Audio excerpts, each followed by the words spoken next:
जीत की बात कर रहे हैं, मैं इसमें वेस्ट बंगाल भी जोड़ना चाहता हूं। वह दिन दूर नहीं है, अगली बारी के लिए तैयार हो जाइए, वह बारी हमारी है, यह भी हमको ध्यान में रखना चाहिए। बीजेपी के राष्ट्रीय अधिवेशन में रक्षा मंत्री राजनाथ सिंह ने भी शिरकत की। कहा, देश की जनता बीजेपी को देगी 370 सीटों का आशीर्वाद, एनडीए का आंकड़ा होगा 400 के पार। पूरा देश यह मान रहा है कि प्रधानमंत्री श्री नरेंद्र मोदी भाजपा की 370 सीटें और एनडीए की कुल 400 सीटों से पार हासिल करके फिर से सरकार बनाएंगे।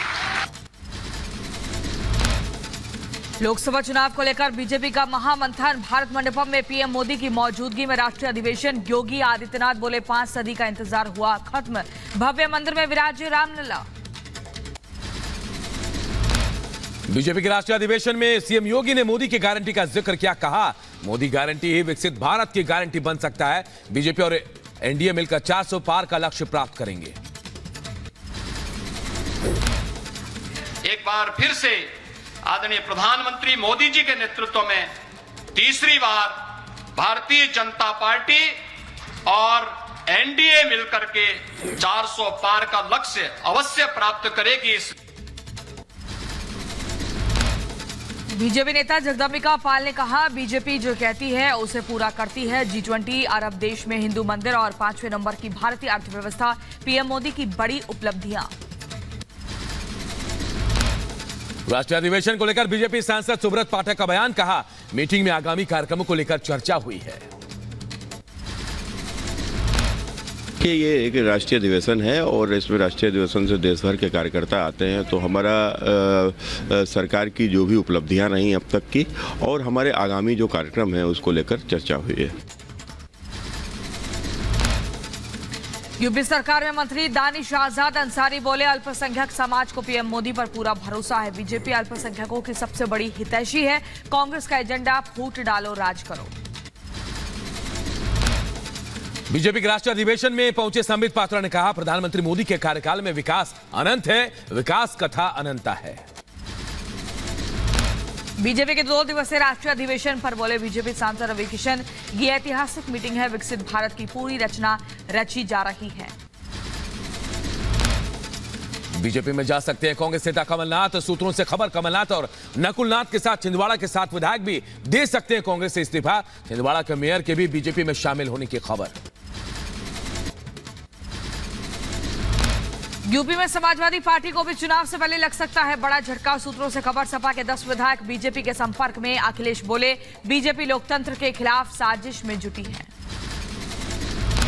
झारखंड के गठबंधन सरकार में खींचतान, कैबिनेट विस्तार से नाराज कांग्रेस के 12 विधायकों को मनाने की कोशिश जारी। जेएमएम नेता बसंत सोरेन ने की कांग्रेस के नाराज विधायकों से मुलाकात। झारखंड सरकार के कैबिनेट विस्तार से नाराज कांग्रेस विधायक पहुंचे दिल्ली। पार्टी के आलाकमान से करेंगे मुलाकात। झारखंड के सियासी हालात की देखेंगे जानकारी। दिल्ली पहुंचे झारखंड कांग्रेस अध्यक्ष राजेश ठाकुर ने कहा, हम मंत्रिमंडल के गठन के बाद शिष्टाचार मुलाकात के लिए आए हैं। बिहार के सीएम नीतीश कुमार को लेकर जेडीयू नेता गोपाल मंडल का बयान। कहा, राजनीति में सबका दरवाजा खुला रहता है, अभी नीतीश कुमार नहीं मारेंगे पलटी, 2024 चलने दीजिए, आगे देखा जाएगा। जेडीयू सांसद सुनील कुमार पिंटू का सियासी फेरबदल पर बड़ा बयान। बिहार में भी कांग्रेस के विधायकों के टूटने का दावा किया। बोले, कांग्रेस के विधायकों में बेचैनी।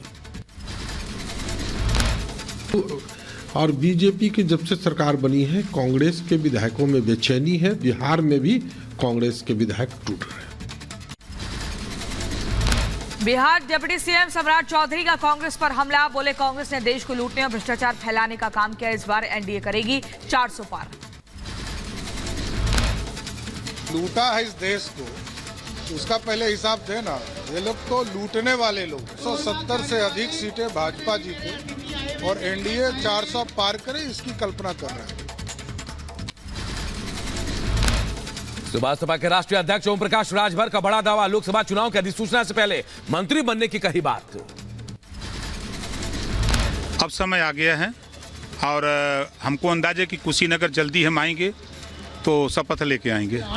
जब तक शपथ ग्रहण नहीं होगा तब तक अधिसूचना जारी नहीं होगी, ये हम कह रहे हैं। बीजेपी सांसद प्रवेश वर्मा की अरविंद केजरीवाल को चुनौती, कहा दिल्ली में मेरे सामने लोकसभा चुनाव लड़कर दिखाएं केजरीवाल। जनता को गुमराह कर रहे केजरीवाल, लेकिन जनता उनको पहचान चुकी है। 19 फरवरी को कल की धाम की आधारशिला रखेंगे पीएम मोदी। राष्ट्रपति द्रौपदी मुर्मू ने कल की धाम को दी बधाई। आचार्य प्रमोद कृष्णन है कल की धाम के पीठाधीश्वर। बंगाल के संदेशखाली मामले में मुख्य आरोपी शिबा प्रसाद की कोर्ट में पेशी। जमीन हड़पने और यौन उत्पीड़न मामले में गिरफ्तारी हुई है। बंगाल के संदेशखाली मामले में बड़ी गिरफ्तारी। पुलिस ने मुख्य आरोपी शाहजहां शेख के करीबी शिबा प्रसाद हाजरा को गिरफ्तार किया। संदेशखाली महिला उत्पीड़न मामले में बड़ा एक्शन। बंगाल पुलिस ने एफआईआर में रेप की धारा जोड़ी है। महिलाओं ने टीएमसी नेता शाहजहां शेख और उसके गुंडों पर लगाया उत्पीड़न का आरोप।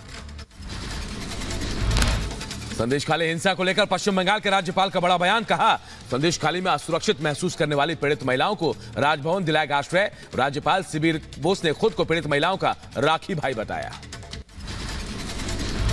पश्चिम बंगाल में संदेशखाली की घटना पर बोले सम्राट चौधरी, कहा संदेशखाली में महिलाओं की सुरक्षा की गारंटी होनी चाहिए। भारतीय जनता पार्टी का प्रतिनिधि मंडल गया, जिस तरह वहां गिरफ्तार किया गया, यह अत्यंत दुर्भाग्यपूर्ण है। महिलाओं की सुरक्षा होनी चाहिए, महिलाओं की सुरक्षा की गारंटी होनी चाहिए। कैलाश विजयवर्गीय ने संदेशखाली मामले पर ममता सरकार को घेरा। बोले बंगाल में लॉ एंड ऑर्डर को हो गया समाप्त। महिलाओं पर अत्याचार की पुलिस नहीं लिखती है रिपोर्ट।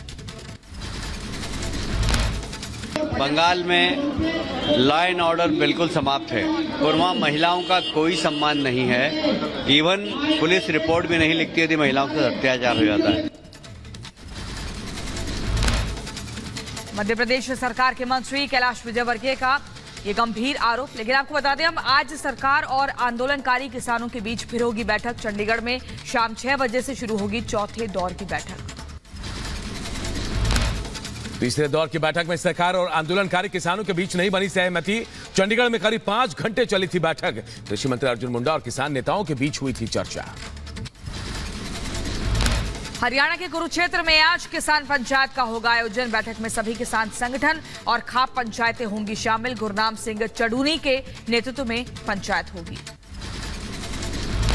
लगातार 5 दिन से आंदोलन पर अड़े हैं प्रदर्शनकारी। संभू समेत दिल्ली, हरियाणा, पंजाब के बॉर्डर पर डटे हैं सैकड़ों की संख्या में आंदोलनकारी। हरियाणा के यमुनानगर में गुरनाम सिंह चड़ूनी ग्रुप के किसानों ने निकाली परेड। सरकार के खिलाफ की नारेबाजी। मुजफ्फरनगर में बीकेयू की पंचायत में बोले राकेश टिकैत का टिकैत परिवार को के किसी एक सदस्य को आंदोलन में देनी होगी कुर्बानी। 21 फरवरी को जिला मुख्यालयों पर होगा प्रदर्शन। उत्तराखंड के मुख्यमंत्री पुष्कर सिंह धामी ने राज्य में अशांति फैलाने वालों को दी चेतावनी और कहा देवभूमि में शांति और सद्भाव बिगाड़ने वालों के खिलाफ होगी सख्त कार्रवाई।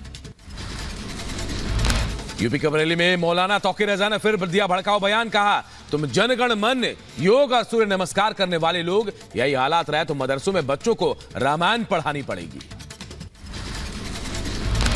कुफ्र पढ़ने वाले लोग हो तुम, योगा करने वाले लोग हो तुम, सूर्य नमस्कार करने वाले लोग हो, ये पाबंदी आने वाली है कि आपको अपने मजारिस में रामायण पढ़ानी पड़ेगी। यूपी के बुलंदशहर में अस्थायी अतिक्रमण पर चला पीला पंजा। नगर पालिका टीम ने हटाया अस्थायी अतिक्रमण। व्यापारियों और पालिका कर्मियों के बीच हुई नोकझोंक। यूपी के शाहजहांपुर में हत्या के 2 दोषियों को सुनाई गई उम्र कैद की सजा। सीमेंट कारोबारी की गोली मारकर हत्या का मामला। कोर्ट में दोषियों पर 60,000 का जुर्माना भी लगाया गया है। यूपी के बदायूं में हत्या को 3 दोषियों को सुनाई गई उम्र कैद की सजा। अदालत ने तीनों पर 20-20 हजार रुपए का जुर्माना भी लगाया। हल्द्वानी हिंसा मामले में 14 उपद्रवी गिरफ्तार। फैजान और शहजाद आरोपियों पर आगजनी का आरोप। हल्द्वानी घटना पर बीजेपी नेता तीरथ सिंह रावत का बयान, कहा गैर कानूनी तरीके से बसे लोगों के घरों पर चला अतिक्रमण। हाईकोर्ट से थे बुलडोजर चलाने के आदेश। गुंडा तत्वों पर होगी सख्त कार्रवाई। कर्नाटक के मंगलुरु में बीजेपी युवा मोर्चा के कार्यकर्ताओं ने लहराया काला झंडा। सीएम सिद्धरामैया के काफिले का विरोध जताया। जॉर्डन में फंसे बिहार के करीब 80 मजदूरों की सकुशल वतन वापसी। विधान परिषद के सभापति देवेश चंद्र ठाकुर ने दी जानकारी।